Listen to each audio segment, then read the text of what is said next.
नमस्कार विद्यार्थी मित्रांनो, स्वागत आहे तुम्हा सर्वांचं महा एक्झाम पॉईंट आपल्या एज्युकेशनल यूट्यूब चॅनलवरती।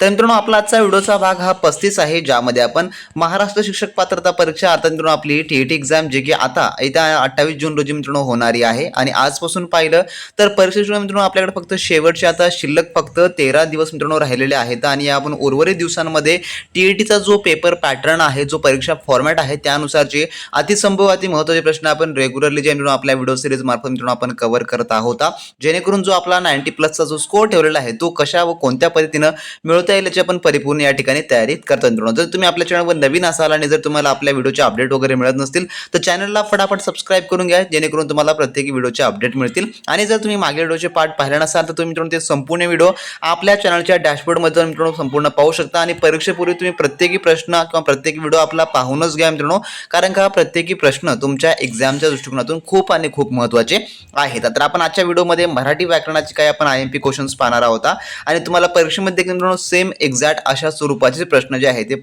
जे की पाहायला मिळणारे असतील। तर सुरू करू व्हिडिओ आणि मित्रांनो सुरू करू आपला आजचा हा प्रश्न संच। तर यामधला प्रश्न पहिला या ठिकाणी काय म्हणतो पहा, खालील अक्षरापासून तयार होणाऱ्या अर्थपूर्ण म्हणीतील चौथ्या शब्दाचा विरुद्धार्थी शब्द कोणता। तर या ठिकाणी आपल्याला काही अक्षरे दिली आहेत, यापासून तर आपल्याला प्रथमतः जे आहे एक अर्थपूर्ण म्हण बनवायचे आहे, त्यानंतर जे आहे त्यामधल्या चौथ्या शब्दाचा आपल्याला विरुद्धार्थी शब्द जो की ओळखायचा आहे। तर सेम एक्झॅक्ट तुम्हाला मनीवर तुम्हाला अशा प्रकारचा एक प्रश्न जो की पाहायला मिळणार असेल। दरवर्षी मित्रांनो मनीवरचा प्रश्न हा विचारला जातो आणि जातोच मित्रांनो, त्यामुळे असे प्रश्न तुम्हाला करणं खूप इम्पॉर्टंट आहे। तर या ठिकाणी अक्षरे काय आहेत, वेळा कात कळी पोक मुळ ळ्या रा। तर या प्रकारचे अक्षर आहेत। आता यापासून अर्थपूर्ण म्हण बनवायचे आहे। तर यापासून कोणती जे की म्हण तयार होते, यापासून जे आहे काळोखात पोकळ मारामारी। तर यापासून जी आहे ही थोडक्यात एक म्हण बनते, कोणती, काळोखात पोकळ मारामारी ही अर्थपूर्ण म्हण तयार होते। म्हणजे याचा अर्थ काय होते, जिथे शत्रू किंवा मूळ समस्या समोर नसते तिथे निरर्थक धाडस दाखवणे किंवा गुप्तपणे जे की व्यर्थ प्रयत्न करणे, असा याचा थोडक्यामध्ये जो की अर्थ होतो। आता यामध्ये आपण प्रश्नामध्ये म्हटलेला आपल्याला चौथ्या शब्दाचा विरुद्धार्थी शब्द कोणता। तर यामधला पहिला शब्द कोणता आहे, तर पहिला शब्द जो आहे तो आहे काळोखात, हा पहिला शब्द आहे। दुसरा शब्द आहे पोकळ, तिसरा शब्द आहे मारा आणि चौथा शब्द आहे मारी। तर आपल्याला प्रश्नामध्ये काय म्हटलेलं आहे, चौथ्या शब्दाचा जो की विरुद्धार्थी शब्द सांगायचा आहे। म्हणजेच काय, हा जो मारी हा शब्द आहे चौथा आपला, याचा जो आहे जो की विरुद्धार्थी शब्द सांगायचा आहे। जर आपण याचा जोड शब्द बनवला म्हणजे की मारा मारी, हा एकच शब्द जो की जोड शब्द म्हणून आपण पाहिला जो की पहिला आहे। तर शेवटचा भाग यामध्ये जो मारी किंवा मारामारी हाच येतो। म्हणजेच काय, तर मारामारी म्हणजे काय होतं, तर मारामारी म्हणजे भांडण वाद किंवा कलह याचे जे की काही समानार्थी शब्द बनतात। तर विरुद्धार्थी काय बनते याचा, मग जे की मारामारी किंवा भांडण या शब्दाचा आपल्याला जो विरुद्धार्थी शब्द मिळतो जो की शांतता, या प्रकारचा जो की थोडक्यामध्ये हा विरुद्धार्थी शब्द होणारा असेल। तर शांतता काय यामध्ये आहे, जे की पर्याय नंबर 1 मध्ये याचं उत्तर होणार असेल। म्हणजेच उत्तर काय होईल याचं, पर्याय नंबर 1 हे या ठिकाणी याचं उत्तर जे की या ठिकाणी होणार असेल। तर सेम तुम्हाला अशा प्रकारचे मित्रांनो परीक्षेमध्ये प्रश्न जे आहे ते विचारले जातात, त्यामुळे तुम्हाला संपूर्ण अशा प्रकारचे प्रश्न करणं खूप अतिशय इम्पॉर्टंट आहे। त्यानंतरचा प्रश्न 2 या ठिकाणी पहा काय म्हणतो, राजा मंगळवेढेकर यांचे पूर्ण नाव काय। तर राजा मंगळवेढेकर यांचं पूर्ण नाव तर काय होतं, तर त्यांचं नाव होतं वसंत नारायण मंगळवेढेकर, असं जे आहे त्यांचं पूर्ण नाव होतं। त्यानंतरचा प्रश्न पुढचा आपला आहे, वनवास या पुस्तकाचे लेखक कोण आहेत। तर वनवास या पुस्तकाचे लेखक कोण आहेत, तर ते आहेत प्रकाश संत, हे जे आहे थोडक्यामध्ये जे की वनवास या जे की कादंबरीचे लेखक आहेत। सांगायचं झालं यामध्ये जर इम्पॉर्टंट माहिती म्हणून, तर प्रकाश नारायण संत हे त्यांचं पूर्ण नाव आहे। त्यानंतरचा प्रश्न आपला पुढचा चौथा असा आहे, आरती सुरू झाली घंटानाद सुरू झाला यांचे मिश्र कसे होईल। तर यांचं जे मिश्र कोणत्या प्रकारे होणार असेल या ठिकाणी सांगायचं आहे। तर याचं उत्तर होईल पर्याय नंबर 3, जे की जेव्हा आरती सुरू झाली तेव्हा घंटानाद हा सुरू झाला, या प्रकारे हे होणार असेल। तर मिश्र वाक्य कायला म्हणतात, जे की मिश्र वाक्यामध्ये एक प्रधान वाक्य आणि त्यावर अवलंबून असलेले एक किंवा अधिक गौण वाक्य असते, जे की गौण वाक्य कायला म्हटलं जातं, जे की जेव्हा तेव्हा जर तर की कारण यासारख्या शब्दाने जे की जोडलेले असतात। तर आपण यामध्ये पाहायला झालं तर जेव्हा आरती सुरू झाली हे गौण वाक्य आहे आणि तेव्हा घंटानाद सुरू झाला हे प्रधान वाक्य आहे, म्हणून या ठिकाणी जे की मिश्र वाक्य हे होणार असेल। पर्याय नंबर जे की 3 हे उत्तर त्यामुळेच होणार असेल। त्यानंतरचा प्रश्न पुढील 5वा असा आहे, षष्ठी व सप्तमी एकवचनी विभक्तीचे अनुक्रमे प्रत्यय कोणते? तर जे की या ठिकाणी विभक्तीवरचा हा प्रश्न आहे. तर षष्ठी व सप्तमीचे, तर याचं जे उत्तर आहे ते आहे पर्याय नंबर जे की 4, चा ची चे त ई आ, हे जे आहे जे की षष्ठी व सप्तमीचे एकवचनी विभक्ती आहेत. पर्याय नंबर 4 याचं उत्तर होणार असेल. त्यानंतरचा 6वा प्रश्न, बद उपसर्ग लागून योग्य विरुद्धार्थी शब्द तयार करणारा पर्याय कोणता? तर बद हा जो आहे उपसर्ग लागून, तर याचं उत्तर आहे पर्याय नंबर 3 जे की गुण, हे जे या ठिकाणी येणार असेल. तर उपसर्ग म्हणजे काय? जे की शब्दाच्या आधी लागून त्याचा अर्थ बदलणारा घटक. या ठिकाणी पहा, बद या उपसर्गाचा अर्थ जो काय होतो, जे की वाईट असा होतं. तर गुण या शब्दाला जे आहे बद हा उपसर्ग लागल्यास कशा प्रकारे बनणारा असेल? जे की बद गुण हा जो आहे जो की विरुद्ध शब्द या ठिकाणी बनतो. म्हणजेच काय? तर गुण म्हणजे चांगला, गुण चांगला, याच्या अपोजिट काय होतं? बदगुण म्हणजे की वाईट या ठिकाणी होणार असेल. म्हणून पर्याय नंबर 3 याचं उत्तर होईल. त्यानंतरचा प्रश्न पुढचा असा आहे 7वा, नोकरीसाठी केलेला अर्ज हा पुढीलपैकी कोणत्या प्रकारचा जो की पत्राचा प्रकार आहे? नोकरीसाठी केलेला, तर याचं उत्तर आहे पर्याय नंबर 3 जे की हे एक औपचारिक पत्र या ठिकाणी जे की होणार असेल. तर अनौपचारिक पत्र हे कोणाला लिहितात? तर अनौपचारिक पत्र हे मित्र, कुटुंब, नातेवाईक यांना जे आहे जे की वैयक्तिक किंवा घरगुती कामासाठी अनौपचारिक लिहिलं जातं. हे देखील लक्षात ठेवून घ्या, कारण का यावेळेसच्या परीक्षेला तुम्हाला हे विचारलं देखील जाऊ शकतं. त्यानंतरचा पुढचा प्रश्न असा आहे जो की 8वा, ए, ए, ओ, औ हे कोणत्या प्रकारचे स्वर आहेत? तर कोणत्या प्रकारचे हे स्वर आहेत? तर याचं उत्तर आहे पर्याय नंबर 3 जे की संयुक्त स्वर हे जे आहे ते होणारे असेल. संयुक्त स्वर म्हणजे काय? तर दोन स्वर एकत्र येऊन तयार झालेले स्वर, त्याला जे आहे संयुक्त स्वर असं जे आहे ते म्हटलं जातं. त्यानंतरचा प्रश्न पुढचा असा आहे जो की सर्व अधुमात्रा असणारा खालीलपैकी शब्द कोणता? तर जे की लघुमात्रा या ठिकाणी आहे, जे की अधू आलेला आहे पण लघु आहे. सर्व लघुमात्रा असणारा खालीलपैकी शब्द कोणता आहे यापैकी? तर याचं उत्तर आहे पर्याय नंबर जे की 3, कमळ हा जो आहे थोडक्यामध्ये आहे. तर लघुमात्रा म्हणजे काय? ज्या अक्षराचा उच्चार ऱ्हस्व म्हणजे की कमी वेळेमध्ये असतो त्याला जे आहे थोडक्यामध्ये लघुमात्रा असं जे आहे ते म्हटलं जातं. यामध्ये कमळ आहे, जे की कमळमध्ये क, म आणि ळ हे तिन्ही अक्षरे ऱ्हस्व उच्चाराचे आहेत. म्हणजे या सर्व अक्षरांना लघुमात्रा असं जे आहे ते म्हटलं जातं. म्हणून पर्याय नंबर 3 याचं उत्तर होणार असेल. त्यानंतरचा 10वा प्रश्न, आयुष्यात यशस्वी होण्यासाठी तो डॅश या वाक्यात योग्य वाक्यप्रचार वापरा.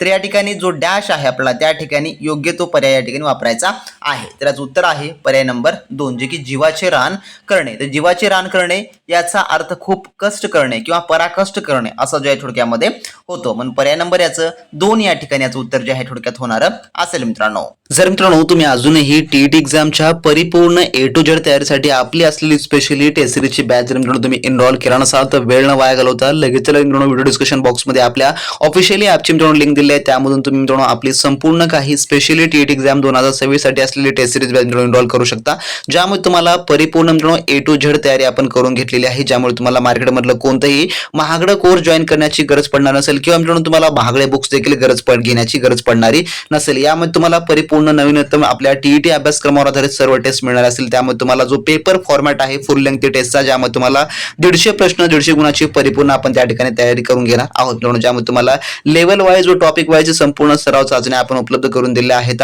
अचूक उत्तर पत्रिका व सर्व काय आपण त्यामध्ये स्पष्टीकरण तुम्हाला ऍड करून दिलेलं आहे. त्यासोबतच टाइम मॅनेजमेंट अँड अॅक्युरसी ज्यासाठी देखील तुम्हाला परिपूर्ण यामध्ये मदत होणारी आहे. तर परीक्षेपूर्वी जर तुम्हाला आत्मविश्वास वाढवायचा असेल आणि जर तुम्हाला 2025 च्या एक्झाम मध्ये काही कमी गुणामुळे तुमचा जर मित्रांनो चान्स हुकला असेल तर मित्रांनो यावेळेची तुमची तयारी ही परफेक्ट असणं अतिशय इम्पॉर्टंट आहे. त्यामुळे तुमच्यासाठी आपण ही टेस्ट सिरीजची बॅच रिलीज केलेली आहे. तर ही टेस्ट सिरीज बॅच कोणाकोणासाठी उपयुक्त आहे? तर टीईटीच्या संपूर्ण जे फ्रेशर असतील किंवा ज्यांनी रिसेंटली एक्झाम दिला असेल अशा दोन्ही विद्यार्थ्यांकरता मित्रांनो ही बॅच उपयुक्त आहे. यामध्ये तुम्हाला संपूर्ण काही पीवायक्यूचे जेवढे काही रिपीट झालेले क्वेश्चन आहेत ते देखील आपण ऍड करून दिलेलं आहे. तर ज्यांना ही प्रथम प्रयत्नामध्ये चांगल्या प्रकारे परीक्षा उत्तीर्ण करायची आहे त्यांनी वेळ न वाया घालवता लगेच व्हिडिओ डिस्क्रिप्शन बॉक्समध्ये आपल्या ऑफिशियल ॲपची लिंक दिलेली आहे, त्यावर तुम्ही क्लिक करा.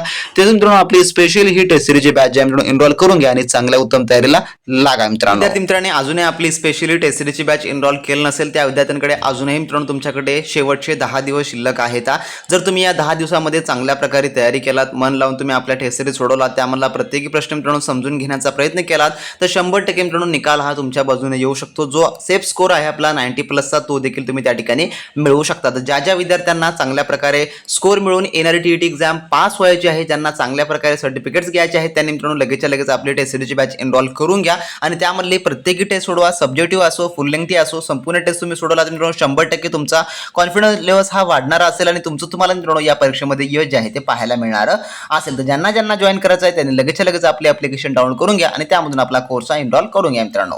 त्यानंतरचा प्रश्न 11वा या ठिकाणी काय म्हणतो पहा, पुढील पैकी अशुद्ध शब्द ओळखा. यापैकी अशुद्ध शब्द सांगायचा आहे तर कोणता होईल, तर पर्याय नंबर 2 हा जो आहे थोडक्यामध्ये जो की अशुद्ध शब्द आहे. तर अशुद्ध शब्द या ठिकाणी नवीन हा आपल्याला पाहायला मिळतो.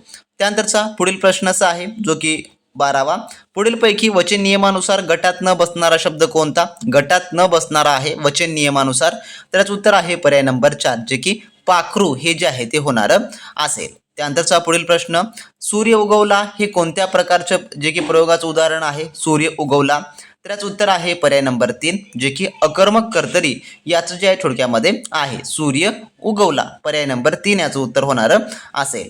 त्यानंतरचा पुढचा प्रश्न, वाक्यातील विघटन होऊ न शकणारी सर्वात लहान अर्थवाहक रचना म्हणजे डॅश होय. तर काय होय, त्याच उत्तर आहे पर्याय नंबर जे की 4 रूपिका जे की होय. तर रूपिका म्हणजे भाषेतील अर्थाचा सर्वात लहान घटक ज्याचे पुढे विभाजन केल्यास त्याला स्वतंत्र अर्थ राहत नाही, त्याला जे आहे ते म्हटलं जातं. त्यानंतरचा पुढचा प्रश्न, दोन शब्द जोडताना तसेच ओळीच्या शेवटी कशाच्या म्हटलेल्या या ठिकाणी ओळीच्या शेवटी शब्द अपुरा राहिल्यास कोणते विरामचिन्ह वापरतात. तर त्यावेळेस जे आहे जे की संयुक्तीनं हे जे आहे ते वापरलं जातं, ज्याला आपण हॅपन असं देखील म्हणतो. पर्याय नंबर 2 याचं उत्तर होणार असेल. त्यानंतरचा 16वा प्रश्न, लहानपण देगा देवा मुंगी सारखेच रवा हे कोणत्या अलंकाराचं उदाहरण आहे यापैकी सांगायचं आहे. त्याचं उत्तर आहे पर्याय नंबर 3 जे की दृष्टांत अलंकाराचं आहे. तर दृष्टांत अलंकार तेव्हा होतो जेव्हा एखादे तत्व सांगितल्यावर त्याचे समर्थन करण्यासाठी त्या अर्थाचा एखादा समर्पक दृष्टांत जो की दिला जातो, त्यासाठी हे जे आहे म्हणून पर्याय नंबर 3 उत्तर होईल. त्यानंतरचा प्रश्न 17वा आपला पुढचा, अद्भुत जे काही रसाचा स्थायी भाव कोणता आहे. अद्भुत रसाचा स्थायी भाव, तर याचं उत्तर आहे पर्याय नंबर 3 जे की विस्मय हे जे आहे ते होणारा असेल. पर्याय नंबर 3 हे उत्तर होईल. त्यानंतरचा पुढचा प्रश्न, खालीलपैकी कोणत्या गटातील दोन्ही नामाचे वा प्रत्यय लावून भाववाचक नाम तयार होणार नाही. तर याचं उत्तर आहे पर्याय नंबर 2 जे की मनुष्य गोड हे जे आहे ते होणार असेल. त्यानंतरचा पुढचा प्रश्न, आरे रे रे आणि कडे हे अनुक्रमे कोणत्या अव्ययाची उदाहरणे आहेत. तर याचं उत्तर आहे पर्याय नंबर 2 जे की केवल प्रयोगी, उभयान्वयी आणि शब्दयोगी हे जे आहे थोडक्यामध्ये आहेत. त्यानंतरचा प्रश्न 20वा असा आहे, आज पाऊस येईल बहुतेक डॅश या वाक्यातून कोणता अर्थ सूचित होतो. तर याचं उत्तर आहे पर्याय नंबर 4 जे की संकेतार्थ हे जे आहे ते होणार असेल. त्यानंतरचा पुढचा प्रश्न, खालीलपैकी संधी विग्रहाच्या नियमानुसार गटात न बसणारा शब्द कोणता. तर याचं उत्तर आहे पर्याय नंबर 3 जे की निरीच्छा हे जे आहे थोडक्यामध्ये गटात बसणारा शब्द आहे. त्यानंतरचा 22वा प्रश्न, कृतगण, गरजावई, सुखद ही कोणत्या जे की समास प्रकाराची उदाहरणे आहेत. तर याचं उत्तर आहे पर्याय नंबर 2 जे की या ठिकाणी सांगायचं झालं तर तत्पुरुष समासाची ही उदाहरणे आहेत. त्यानंतरचा पुढचा प्रश्न, पुढील पैकी तलाव शब्दाचा समानार्थी नसलेला शब्द कोणता. तर याचं उत्तर आहे पर्याय नंबर 3 जे की रत्नाकार हे जे आहे ते होणार असेल. त्यानंतरचा पुढचा 24वा प्रश्न, पुढीलपैकी विरुद्धार्थी नसलेली जोडी कोणती. तर विरुद्धार्थी शब्द नसलेली जोडी म्हटलेला आहे. तर याचं उत्तर आहे पर्याय नंबर 2 जे की कृपण कंजूस ही जी आहे थोडक्यामध्ये समानार्थी जे काही विरुद्धार्थी नसलेली जोडी आहे. तर ही जी कृपण आणि कंजूस ही दोन्ही समानार्थी शब्द आहेत. तर दोघांचाही अर्थ एकदम कष्टी किंवा चुकू असा जे आहे ते होतं. तर इतर सर्व जोड्या या ठिकाणच्या ज्या की समानार्थी जे की विरुद्धार्थी या ठिकाणी आहेत, परंतु जे 2 नंबरची जोडी आहे ही पर्याय नंबर 2 ची ही एक समानार्थी जोडी या ठिकाणी आहे, म्हणून पर्याय नंबर याचं हे उत्तर होणार असेल. त्यानंतरचा पुढचा प्रश्न जो की 25वा काय म्हणतो पहा, जगी सर्व सुखी असा कोण आहे या प्रश्नार्थी वाक्याचा योग्य विधानार्थी वाक्य कोणता होईल. तर याचं उत्तर आहे पर्याय नंबर 2 जे की जगी सर्व सुखी कोणीच नसतो असा जे आहे ते होणारा असेल. त्यानंतरचा प्रश्न पुढील, खालीलपैकी शुद्ध शब्द असणारा पर्याय ओळखा. शुद्ध शब्द. त्याचं उत्तर आहे पर्याय नंबर 3 जे की आशीर्वाद हा जो थोडक्यामध्ये आहे. त्यानंतरचा प्रश्न पुढील असा आहे, घोडा या नामाचे सामान्य रूप काय होईल? त्याचं उत्तर आहे पर्याय नंबर 2 जे की घोड्या हे जे आहे ते होणारं असेल. त्यानंतरचा प्रश्न 28वा, निखळ या शब्दाचा योग्य समानार्थी शब्द कोणता? त्याचं उत्तर आहे पर्याय नंबर 1 जे की स्वच्छ किंवा शुद्ध असा जे आहे ते होणारा असेल. त्यानंतरचा प्रश्न 29वा, पायी चालणाऱ्याची वाट या शब्दसमूहासाठी एक शब्द निवडा. त्याचं उत्तर आहे पर्याय नंबर 2 जे की पायवाट असं जे आहे ते म्हटलं जातं. त्यानंतर पुढील प्रश्न, डोळे पाणवणे या वाक्यप्रचाराचा योग्य अर्थ काय आहे? त्याचं उत्तर आहे पर्याय नंबर 3 जे की भावना विवश होऊन डोळ्यात अश्रू येणे त्याला जे आहे डोळे पाणवणे असं जे आहे त्याचं उत्तर होतं. पर्याय नंबर 3. तर असे मित्रांनो आजच्या व्हिडिओमधले आपले टॉप 30 क्वेश्चन होते जे की आपण मराठी व्याकरणाचे पाहिलेले आहेत. जर तुम्हाला एखादा सब्जेक्ट अवघड वाटत असेल ज्यावर तुम्हाला स्पेशली व्हिडिओ पाहिजे असेल तुम्ही कमेंट बॉक्समध्ये कमेंट करून सांगू शकता. आणि ज्या विद्यार्थ्यांनी अजूनही आपली स्पेशली टेस्ट सिरीजची बॅच एनरोल केली नाही त्यांनी लगेच वेळ वाया घालवता तर आपली टेस्ट सिरीजची बॅच एनरोल करून घ्या आणि चांगल्या उत्तम तयारीला लागा मित्रांनो. तर नेक्स्ट व्हिडिओमध्ये तोपर्यंत बी प्रॅक्टिस क्रॅक एक्झाम.